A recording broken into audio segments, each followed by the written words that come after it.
So ఇప్పుడు ప్రతిరోజు busy అయిపోయారక్క. అంటే జనాల్లోకి వెళ్తున్నారు, జనాలతో మాట్లాడుతున్నారు, కలుస్తున్నారు. సో ఎలా అనిపిస్తుంది ఆ వాతావరణం? అసలు ఇంత కష్టపడి ఇంతమందితో ఇంతమంది ప్రేమ అనుకోండి, అభిమానమే అనుకోండి, ఆప్యాయత అనుకోండి, అంత పొంది అసలు ఎక్కడికి వెళ్ళిపోయిండు అనిపిస్తుంది ఫస్ట్. రెండవది చాలా పెద్ద బాధ్యత పెట్టి వెళ్ళిండు నా మీద. ఖచ్చితంగా నేను ఆ బాధ్యత నెరవేర్చాలి అనిపిస్తుంది. చిన్న ఏజ్ పిల్లలు పాపం, ఆ ఏజ్లో నాన్నతో ఆడుకోవాల్సిన ఏజ్. ఇంకోటి అన్నకి పాప అంటే కూడా ఫుల్ ఇష్టం అన్నట్టు మాకు తెలుసు.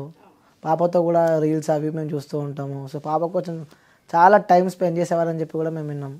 అసలు నాకు తెలిసి ఒక ఫాదర్ ఇంత మంచిగా అంటే ఇంత బిజీగా ఉండి మళ్ళీ దొరికిన ఇంత తక్కువ టైం కూడా ఇంత మంచిగా స్పెండ్ చేస్తారా అనుకుంటారు చూసేవాళ్ళు. అది చూస్తేనే తెలుస్తుంది. చాలా మిస్ అవుతారు. రోజులు గడిచే కొద్దీ బాధ పెరుగుతుంది కానీ తగ్గదు. సో మీకు కూడా అంటే గతంలో నేను విన్నా నైట్ పడుకునేటప్పుడు కూడా ఎవరో వచ్చి డోర్లు సపోర్ట్ చేస్తున్నారని. సో సాయన్న గొంతే మీకు వినిపిస్తుంది, మైండ్ మొత్తం ఆ వాయిసే వినిపిస్తుంది అని చెప్పి కూడా నేను విన్నా. ఇప్పుడు ఎట్లుందాక? నాకు ఈ రోజు వరకు కూడా మనిషి ఉన్నాడనే అనిపిస్తుంది. ఇప్పటికీ నాకు ఉన్నాడు. ఎక్కడో మీటింగ్ అవుతుంది, లేదు ఇంకేనో వెళ్ళిండు, లేదు ఒక స్టేజ్ మీద పాట పాడుతుండో అనిపిస్తుంది.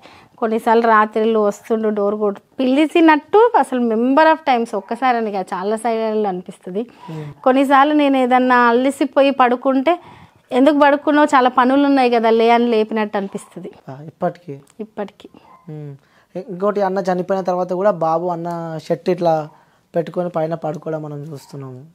ఇప్పటికీ కొన్నిసార్లు షర్టు పెట్టుకొని పడుకుంటాడు, కొన్నిసార్లు షర్టు వేసుకొని పడుకుంటాడు.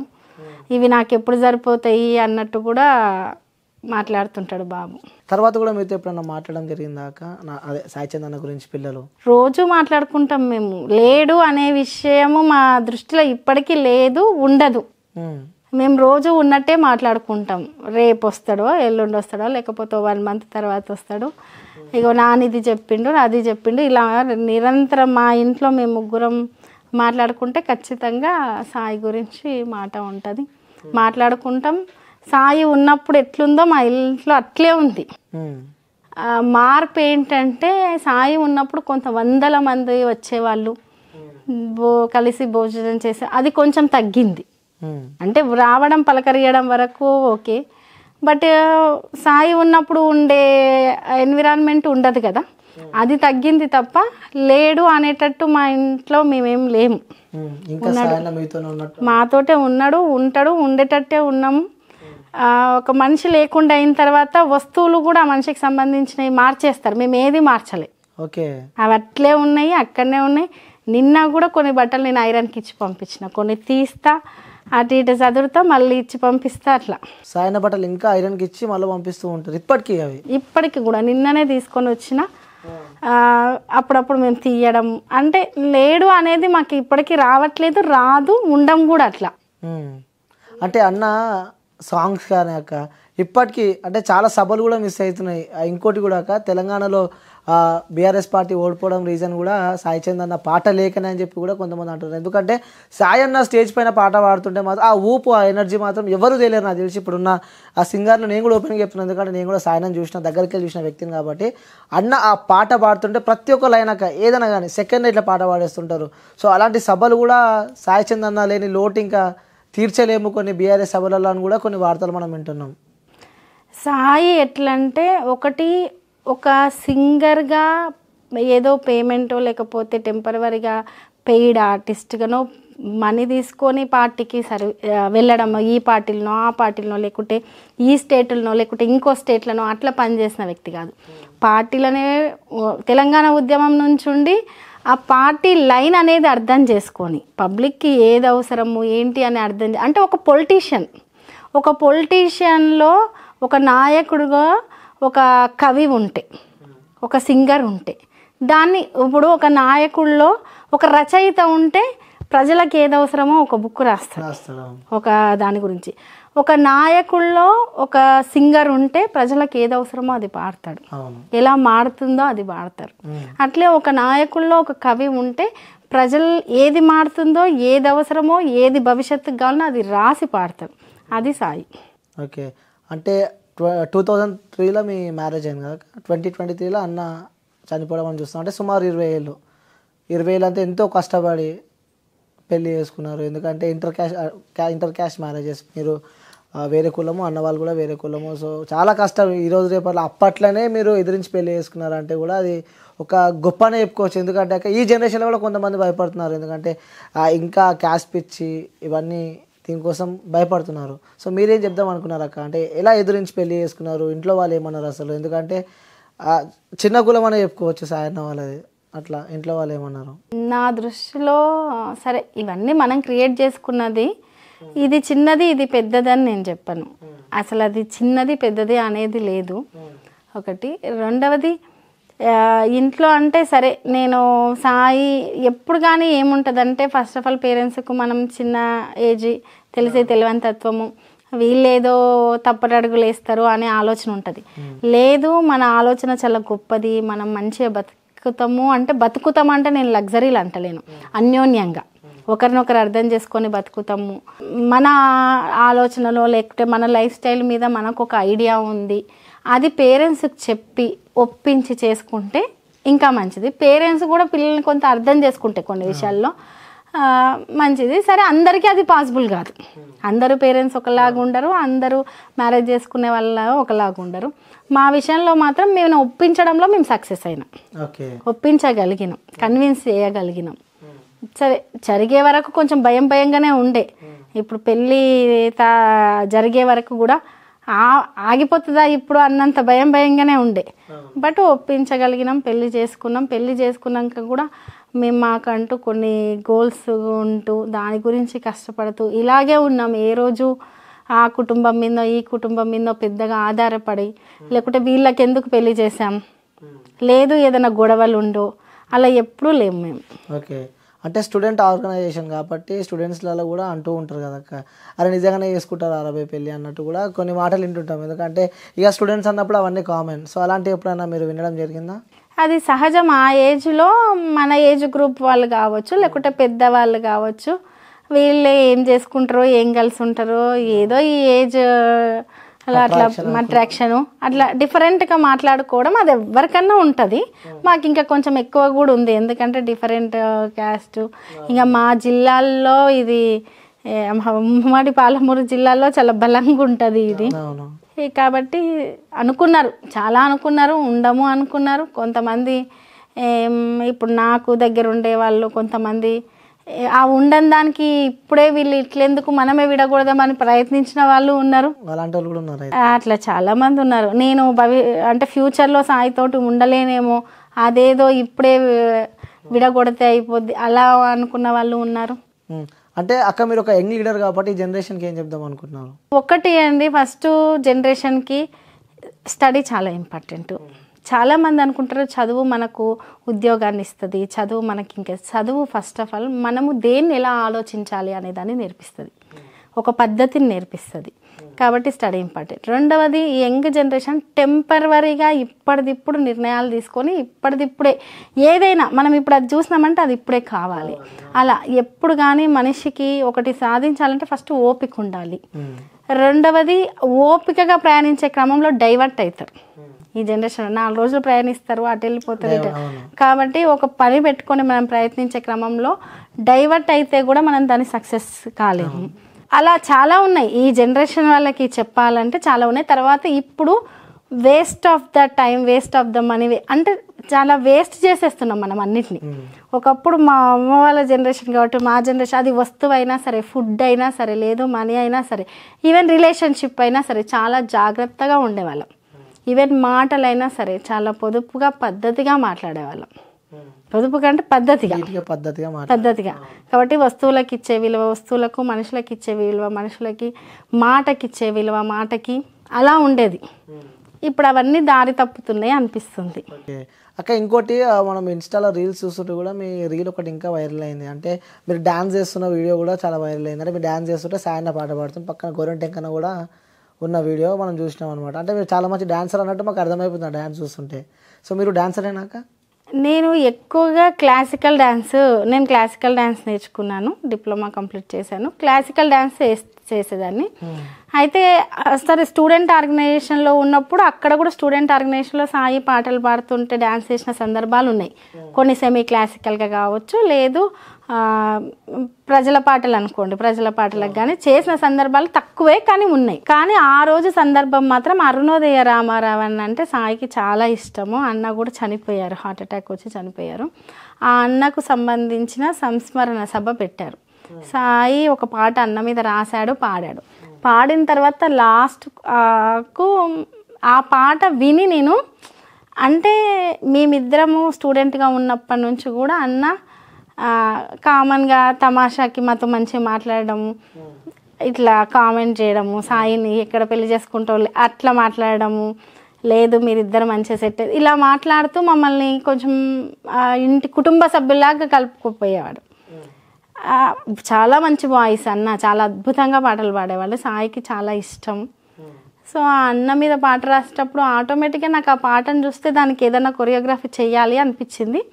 అట్లా నేను ఏదో ఇంట్లో చిన్న చిన్న స్టెప్లు చేస్తుంటే సాయి ఉండి నువ్వు వేదిక మీద చెయ్యి ఇదే పాటకి అని అన్నాడు. అట్లా చేశాను. అదొక సందర్భం. సో అన్నతో మెమొరబుల్ మూమెంట్ అంటే ఏది ఉందాక? ఒక్కటి అని చెప్పలేను, వందలు ఉన్నాయి. యాక్చువల్గా ప్రాక్టికల్గా లైఫ్ ఫేస్ చేస్తే తెలుస్తుంది. చాలా ఉన్నాయి. 1, 2 అని చెప్పలే, చిన్న చిన్న సంతోషాలే. ఏదన్నా చిన్నది అనుకున్నప్పుడు లైఫ్లో ఇది అవుతుందా అనుకున్నప్పుడు ఫస్ట్ సాయి నేను పాట పాడతా అని చెప్పేసి బస్ ఛార్జ్ పెట్టుకొని రికార్డింగ్ స్టూడియోకి పోయి పాట పాడి వచ్చి పాట వినిపించిండు. అది కూడా మెమరబుల్ సంఘటనే. ఫస్ట్ కాలేజీలో ఒక 3 సంవత్సరాలు డిగ్రీ కాలేజ్లో చదివిన తర్వాత ఒక 3 గోన సంచుల నిండా ప్రైజులు వచ్చినాయి సాయికి. ఓకే. కాలేజీ యాన్యువల్ డేకి వెళ్ళి best hero of the award తీసుకున్నాడు. ఆ రోజు ఒక సంతోషమే. ఇంట్లో మ్యారేజ్ ఒప్పుకోరు, ఎట్లా డిస్టర్బెన్స్ అవుతుందో లేదు, సినిమాలలాగా పరిగెత్తి ఎట్లెట్లా అయిపోతాయో చేజింగ్లు ఇవన్నీ అనుకున్నాము, ఒప్పుకున్నారు, అదే ఒక సంతోషమే. అట్లా ప్రతి తెలంగాణ వచ్చిన రోజు ఇంకా విపరీతమైన, నాకు తెలిసి సాయి ఇంకా తెలియకుండానే కళ్ళ వాటర్ నిజంగానే వచ్చిందా, ఇది కలనా నిజమా, అట్లా అదొక సంతోషమే. అంటే ఏదైనా లైఫ్లో ఒకటి చేద్దామని అడిగేసినప్పుడు అది కష్టంగానే అయినా కూడా సక్సెస్ అయినప్పుడు సంతోషమే కదా. అట్లా చాలా ఉన్నాయి. సో ప్రతిదీ అన్నతో ఉన్న ప్రతి మూమెంట్ సంతోషమే అంటారు? ప్రతి మూమెంట్ ఇంకా అది నేను మాటల్లో చెప్పలేను. అది ప్రాక్టికల్గా మేము చాలా సంతోషంగా ఉన్నాం. ఎన్నో మెమరబుల్ డేస్. అన్నతో ఉన్న ప్రతి మూమెంట్ హ్యాపీ మూమెంట్ అంటారు అక్క? ఖచ్చితంగా ప్రతి మూమెంట్. మా పాప పుట్టినప్పుడు ఎవ్రీ మూమెంట్. సో అన్న ఎక్కువ సంతోషపడ్డది తెలంగాణ వచ్చిన తర్వాత, బీభత్సంగా హ్యాపీ అయిపోయిన అన్నమాట. తెలంగాణ వచ్చినప్పుడు ఒకసారి బాగా సంతోషపడ్డాడు. పాప పుట్టినప్పుడు ఒకటి బాగా సంతోషపడ్డాడు. అంటే బిగ్గెస్ట్ అనుకోండి లైఫ్లో. ఓకే. అప్పుడు ఒకసారి సరే 10 ఏళ్ళ నుంచి కష్టపడితే ఒక చిన్న అనౌన్స్మెంట్ వచ్చినప్పుడు సంతోషపడ్డాడు. బట్ అది ఎక్కువ కాలం నిలవలేదు. అదొకటి బాధ ఉంటుంది. సాయి అంటే నాకు ఒక కోరిక ఉండే, సరే ఒక 14-15 ఇయర్స్ నుంచి ఇంత కష్టపడుతుండు, ఖచ్చితంగా నేను లీడర్గా నిరూపించుకోవాలి అనేది ఉంది. అందరికీ సింగర్గా తెలుసు, లీడర్గా కూడా తెలుసు. కానీ లీడర్గా ఇప్పుడు చట్టసభల్లో ఉండే లీడర్ వేరే కదా, కామన్గా వేరు కదా. ఒక్కసారి అక్కడ సాయి ఉండి ప్రమాణ స్వీకారము ఏదైనా చేస్తే నాకు చూడాలని కోరుకుంది. ఆ సంఘటన తను జరిగితే తన కళ్ళలో సంతోషం చూడాలని ఉండే. అంటే ఒక స్టెప్ ఎక్కినట్టు కదా, తను అనుకున్న దాంట్లో, తను కష్టపడ్డ దాంట్లో ఒక స్టెప్ ఎక్కినట్టు కాబట్టి అది చూడాలని ఉండే. ఆ కోరిక చట్టసభల్లో అన్న ప్రమాణ స్వీకారం చేస్తుంటే చూడాలని నాకు బలంగా నాకుండే అది కోరిక. ఎందుకంటే నేను ఆ కష్టాన్ని దగ్గరుండి చూసిన కదా. ఇప్పుడు మనం బాగా కష్టపడ్డ వాళ్ళు ఒక అచీవ్మెంట్ అనుకోండి, ఏదన్నా అనుకోండి, అది అయితే అది వాళ్ళ ఆ సంతోషము ఏదో ఇంకా మనకు అదే కదా బిగ్గెస్ట్ లైఫ్లో. సో ఇంకోటి అన్న పాట కూడా నాన్ స్టాప్గా పాడతారు, చాలాసేపు దీర్ఘం తీస్తారు, గొంతులో కూడా చాలా ఎఫెక్ట్ అవుతుంటుంది. సో ఆ పాటనే అన్నను కూడా మన నుంచి దూరం చేసిందని చెప్పి కూడా కొన్ని వార్తలు వస్తుండే. ఎందుకంటే తను ఎప్పుడు నైట్ టైంలో కూడా బాగా రాసుకునేవాడు అంట కదా, పాటలు ప్రిపేర్ అయ్యేవాడు. అది యాక్చువల్గా ప్రిపేర్ అవ్వడం ఏం లేదు. సాయిది ఎంతసేపు ఎట్లుంటుండే అంటే, ఇప్పుడు నువ్వు ఆ మీటింగ్కి వెళ్తున్నావంటే ఆ జనాలను చూస్తే అది మీటింగ్ ఏం సందర్భమో అది ఇమీడియట్గా పాట కట్టి పాడేస్తాడు. ఇంకా వెళ్తూ కార్లోనే అలవోకగా రాసుకుంటూ పాడతాడు. పెద్దగా గంటలు ఉండి ఇంత ఇట్లా రాయాలి ఈ పదం. ఎప్పుడో ఒక్కసారి బాగా కొన్ని ఉంటాయి కాన్సెప్ట్ బేస్డ్గా ఇట్లా రాయాలి అని ఎక్కువ అది అనుకున్నప్పుడు అట్లా ఆలోచిస్తాడు. కానీ కరెక్టే, పాట అలవోకగా పాడింది అని కాదు, ఫుడ్, నిద్ర, వర్క్ అయి ఉండొచ్చు. దానికి వర్క్ కూడా 3 hours 2 hours నాన్ స్టాప్గా పాడడం జర్నీలో. తర్వాత కోవిడ్ వచ్చింది. కోవిడ్ తర్వాత కూడా ఇప్పుడు కోవిడ్ మనకేంది లంగ్స్కి ఎఫెక్ట్, సాంగ్స్ పాడడం కూడా బ్రీతింగ్, లంగ్స్ ఇదే. ఆ తర్వాత కూడా నాన్ స్టాప్ వర్క్, స్ట్రెస్, అనేక కారణాలు అయి ఉండొచ్చు.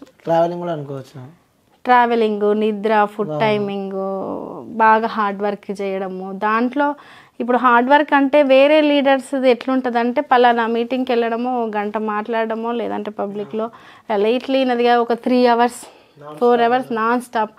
మళ్ళీ తెలంగాణ మూమెంట్ నుంచి చాలా సందర్భాలు పొద్దున ఒక మీటింగ్, మధ్యాహ్నం ఒక మీటింగ్, రాత్రి ఒక మీటింగ్, 4, 5, 3, 12 అట్లా ఏ టైమింగ్లో వస్తామో ఏ టైమింగ్లో వెళ్తామో కూడా తెలియనంత అది. సో చివరి రోజు కూడా మీతో ఫ్యామిలీతో కలిసి తను ఫామ్ హౌస్లో టైం స్పెండ్ చేస్తారు. అదే నైట్లో కూడా ఆ చివరి వచ్చే టైంలో కూడా మీతో మాట్లాడడం జరిగింది. అక్క చివరి మూమెంట్స్ మాట్లాడుకున్నాం. మేము ఇద్దరం కలిసినామంటే అంటే తక్కువ టైం, ఎప్పుడు బిజీగా ఉంటారు కాబట్టి ఇంటికి వచ్చిరంటే మేమిద్దరమే కాబట్టి మాట్లాడుకుంటూనే ఉన్నాము. అంటే రీసెంట్గా ఒక 1.5 అంతకుముందు కూడా మేము ఎక్కువ పొలిటికల్ విషయాలే మాట్లాడుకుంటాము. ఫ్యామిలీ అంటే ఇంకా నేను ఫ్యామిలీని నేను కొంచెం మెయింటైన్ చేస్తా, చూసుకుంటాను ఎక్కువగా. ఈయనతో పోలిస్తే ఈయన బిజీగా ఉంటారు కాబట్టి. మేము ఇద్దరు పిల్లలమే కాబట్టి మాకు పెద్దగా ఫ్యామిలీలో వేరే పెద్ద ప్రాబ్లమ్స్, ఇప్పుడు మా అత్తగారు లేరు, ఏదో పెద్ద బర్డెన్స్, మేము ఇది అది అని పెద్దగా రిస్కులు పెట్టుకున్నది కూడా ఏం లేదు.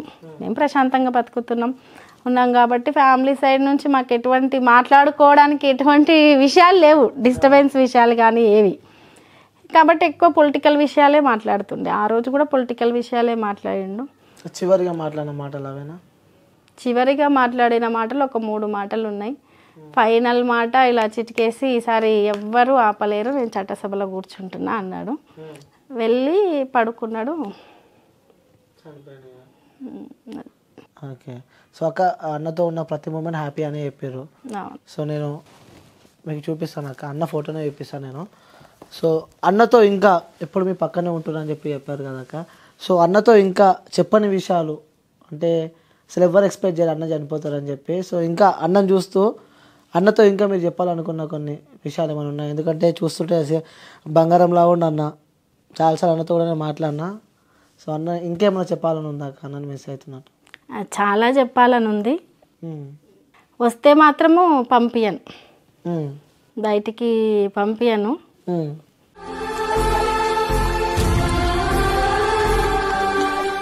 సాయికి అనిపిస్తే నువ్వు బలంగా ఏది ఫీల్ అయినావో అది నేను చేసి చూపించే చచ్చిపోతా అని చెప్పాలని ఉంది. అది బలంగా కొట్లాడి అన్న అనుకున్నది నేను చేసి చూపించిన తర్వాతనే నా ప్రాణం పోతుంది అని చెప్పాలని ఉంది. ఇంకేమన్నా ఉందా అక్క చెప్పాలని? కొంచెం ఎప్పుడు పబ్లిక్ అది కాకుండా మా గురించి కూడా ఆలోచించుంటే బాగుండేదని ఉంది.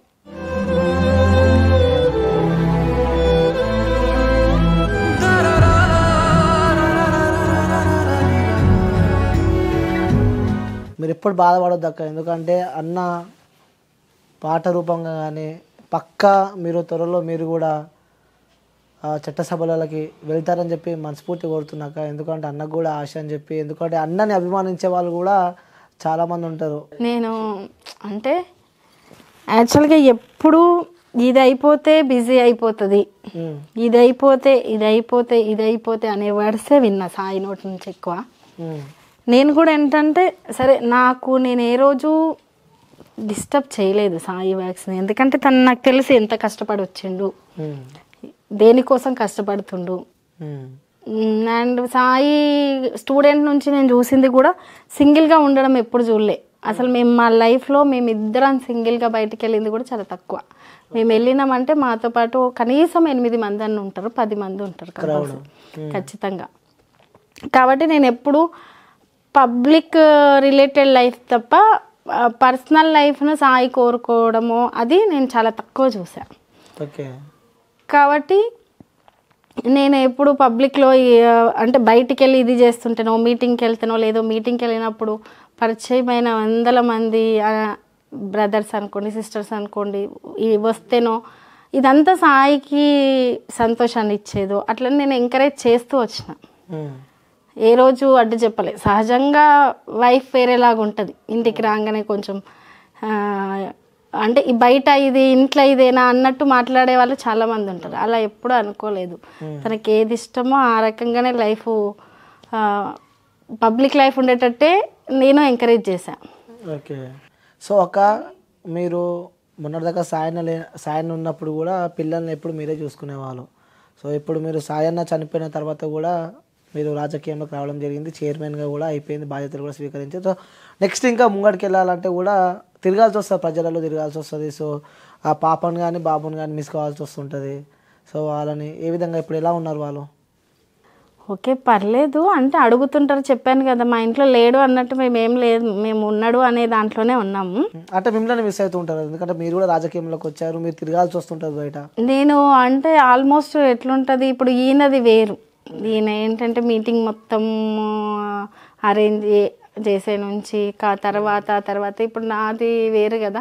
పర్టికులర్ టైం అంటే ఈ టైంకి వెళ్ళడం, ఈ టైంకి రావడం, కొంచెం పిల్లలు స్కూల్ తర్వాత హోంవర్క్స్, ట్యూషన్, ఎక్స్ట్రా యాక్టివిటీస్ అదంతా అయ్యేసరికి ఆల్మోస్ట్ 8:30, 9 అవుతుంటుంది. ఖచ్చితంగా నైట్ మాత్రం ఒక 1/2 అవర్ మాట్లాడుకుంటాం. అదొక అలవాటు. ఫస్ట్ సాయి ఉన్నప్పటి నుంచి అయినా సరే కంపల్సరీ మేము మాట్లాడుకుంటాం. సో అట్లా వాళ్ళు షేరింగ్ ఏదో ఒకటి షేర్ చేసుకోవడం, వాళ్ళతో స్పెండ్ చేయడం. అంటే రాజకీయంలోకి వస్తే ఫ్యామిలీకి కూడా దూరం కావాల్సి వస్తుంటుంది అక్క, ఎందుకంటే సాయన్న కూడా చనిపోయినాడు. పిల్లలకి ఎట్లుంటుంది అంటే ఉన్నది మేము ముగ్గురమే కాబట్టి ఏదన్నా నాతోటే ఫ్రెండ్లీగా షేర్ చేసుకునేటట్టు ఎన్విరాన్మెంట్ ఆ రకంగా ఉండేటట్టు చూసుకుంటున్నా. నాతో ఫ్రీగా అన్నీ చెప్పేటట్టు, షేర్ చేసుకునేటట్టు, ముగ్గురం ఉండేటట్టు, బయట బిజీని వాళ్ళ మీద చూపించకుండా. డబల్ ఓపిక అనుకోండి, అన్ని రకాలుగా బ్యాలెన్స్ చెయ్యాలి, చేస్తా, ఇంకా అలవాటు చేసుకోవాలి. సో మొత్తం కష్టపడుతున్నాను అనుకోవచ్చాక, అటు రాజకీయాన్ని ఇటు ఫ్యామిలీని. ఎందుకంటే ఒక్క దగ్గర మైనస్ అయినా మొత్తం మైనస్ అయిపోతుంది, ఎందుకంటే పిల్లల దగ్గర మైనస్ అయినా కూడా అదే మమ్మీ అన్నట్టు కూడా కొంచెం ఉంటుంది. అది కష్టం అంటే కూడా చిన్న వర్డ్ అవుతుంది. అటువంటి కష్టాలు చాలా మంది పడుతుంటారు సొసైటీలో. నిజంగా చెప్పాలంటే ఎవరి కష్టం వాళ్ళకే ఎక్కువ. చాలా మంది పడుతుంటారు. నా లైఫ్లో ఇటువంటి కష్టం పడాల్సి వస్తుందని నేను కల్లో కూడా అనుకోలేదు. పడతా. కష్టం అనే పడడం కూడా చాలా చిన్నగా అనిపిస్తుంది నాకు దీని కింద. ఇంకోటి అక్క, అంటే సాయనని మనం గుర్తు చేసుకుంటాం కాబట్టి అన్నకి ఇష్టమైన పాట ఏదైనా ఉన్నాయి? మ్యాక్సిమం అన్ని పాటలు అన్నకి ఇష్టమే. అన్నలో నుంచి మీకు ఇష్టమైన పాట ఏదన్నా? చాలా ఉన్నాయి, ఇంతకు ముందు కూడా చెప్పాను చాలా సందర్భంలో. అమ్మ పాట ఒకసారి మా కోసం పాడదక్క పాట. అంటే మీరు డీప్ ఎమోషనల్ ఉన్నారు, సో కొంచెం రిలాక్స్ అండి, ఒకసారి ఆ పాట పాడరా? నేను ఇప్పటివరకు ఎప్పుడు పాటలు పాడలేదు. బహుశా నేను అంటే సాయిని చూసిన తర్వాత ఇంకా పాటలు పాడొద్దని డిసైడ్ అయినా. అంటే సాయి చాలా బాగా పాడతాడు కదా, సో అందుకని సాయి ముందర చిన్న హమ్మింగ్ కూడా ఎప్పుడు నేను చేయకపోతున్నా. మిస్టేక్ అయినా కూడా తిడుతుండేనేమో కదా? మిస్టేక్ అయితే తిట్టడం ఏం లేదు అసలు. సాయికి అట్లా తిట్టడం అటువంటి అలవాటు లేదు, ఏదైనా కూల్గా చెప్తుండే. కానీ బాగా చదివే వాళ్ళ దగ్గర వాళ్ళు రాని వాళ్ళు రాస్తే ఎట్లుంటుంది అట్లుంది అనమాట నా పరిస్థితి. సో అందుకని పాడకుంటుంటే సరే 2 లైన్స్ అయితే పాడతాం. అనురాగాల పల్లవిరా అమ్మ ప్రేమరా, మమతల కోవెల మణిదీపం మాతృమూర్తిరా. మంచి పాడుతున్నారు అక్క, మీ గొంతు కూడా బాగుంది. అయ్యో. సో ఆ పాట అంటే మీకు ఇష్టం అనమాట? అంటే ఆల్మోస్ట్ చాలా పాటలు ఇష్టం. చాలా అంటే యాక్చువల్లీ సాయి వాయిస్లో ఒక మ్యాజిక్ ఉంటుంది. అవతలి వాళ్ళను అంటే సింగర్గా ఉండడం వేరు, వాళ్ళని మనం తొందరగా అట్రాక్ట్ చేస్తుంది ఆ వాయిస్, ఆ మ్యాజిక్ ఉంటుంది. కాబట్టి పాట ఏది పాడినా మంచిగా అనిపించేది. ఓకే అక్క, ఇంకోటి నేను ఓపెన్గా అడుగుదాం అనుకుంటున్నాక, మిమ్మల్ని ఇన్స్టాగ్రామ్లో కానీ సోషల్ మీడియా అకౌంట్స్లలో కూడా అర్థమైపోయి ఉండొచ్చు మీకు. మీ వీడియోలు కూడా బాగా వైరల్ అవుతున్నాయి. అంటే ఆ సోషల్ మీడియా మీద ఎక్కువ కాన్సన్ట్రేషన్ పెట్టారేమో, అంటే జనాలను అట్రాక్ట్ చేసుకోవడానికి అని చెప్పి కూడా వస్తున్నాయి వార్తలు. మరి అంటే ఎందుకు ఇంత అవసరమా అన్నట్టు కూడా కొన్ని కామెంట్లు వస్తున్నాయి. దానిపై మీ అభిప్రాయం? సహజంగా ఏంటంటే నేను నిజంగా చెప్పాలంటే నేను ఈ రోజు వరకు టీవీ చాలా తక్కువ చూస్తా, ఫోన్ చాలా తక్కువ, ఫోన్ మాట్లాడడానికి యూజ్ చేయడం తప్పితే నన్ను బిఫోర్ చూస్తే కొంత కోవిడ్ టైంలో ఫోన్ ఎక్కువ యూజ్ చేశాను, అందరికి కొంచెం టైం దొరికింది కాబట్టి అప్పుడు. కానీ ఫోన్ చాలా తక్కువ, ఫోటోలు దిగడం ఇంకా తక్కువ నా లైఫ్లో. కానీ ఆఫ్టర్ అంటే సాయి తదనంతరం ఏంటంటే ప్రతి ఒక్కరికి ఒక వేదిక కావాలి ఒకటి. రెండవది సోషల్ మీడియాలో పెట్టేవి చాలా వరకు నేను పెట్టను. చాలామంది సాయికి తెలిసిన వాళ్ళు అభిమానులు అనుకోండి, ఏదో ఒకటి బాండింగ్ ఉన్న వాళ్ళు కాబట్టి వాళ్ళు పెట్టినాయి ఒక స్టేజ్ వరకు. తర్వాత నేను చేసే వర్క్స్ని నాతో ఉన్న వాళ్ళు పెట్టేవి, బట్ నేను చాలా తక్కువనే యూజ్ చేస్తాను సోషల్ మీడియా. తర్వాత సాయికి ఎవరైతే సాయి ఒక తెలంగాణలో మొత్తం తెలంగాణ ప్రతి పల్లె ఆల్మోస్ట్ నాకు తెలిసి సాయి తిరగని ఊరు ఉండదు. మనం 3 సామెతలు చెప్పుకోవచ్చు. మనం అంటాం ఆంజనేయ స్వామి గుడి ఉండని ఊరు ఉండదు తెలంగాణ, అట్లా సాయి తిరగని ఊరు కూడా ఉండదు. కాబట్టి ఆ అభిమానం ఉన్న వాళ్ళందరూ చూడడమో లేకపోతే ఏదో ఒకటి అట్లా తప్ప ఏదో సోషల్ మీడియా మీద ఫోకస్ చేయాలన్న ఆ రకమైన కాన్సన్ట్రేషన్ ఈ రోజు వరకు చేయలేదు. కాకపోతే నేను చేసిన పనికి ఒక వేదిక కావాలనుకున్నాను. ఆ వేదికను క్రియేట్ చేసింది మాత్రం సాయి మీద అభిమానం ఉన్న వాళ్ళు, సాయి అంటే ఇష్టం ఉన్నవాళ్ళు, అరే మా అన్నకి ఇట్లా అయ్యింది అన్నవాళ్ళు, మా వదిన ఏదో ఈ ముందు అడుగు వేసింది, అన్న బాధ్యతను షేర్ చేసుకుంటుంది, లేదా అన్న బాధ్యతతోటి అడుగులు వేసింది కదా, మనం ఈ రకమైన చెప్దాం అనుకున్న వాళ్ళు తప్ప నేను కాన్సన్ట్రేషన్ చేయడం మాత్రం చాలా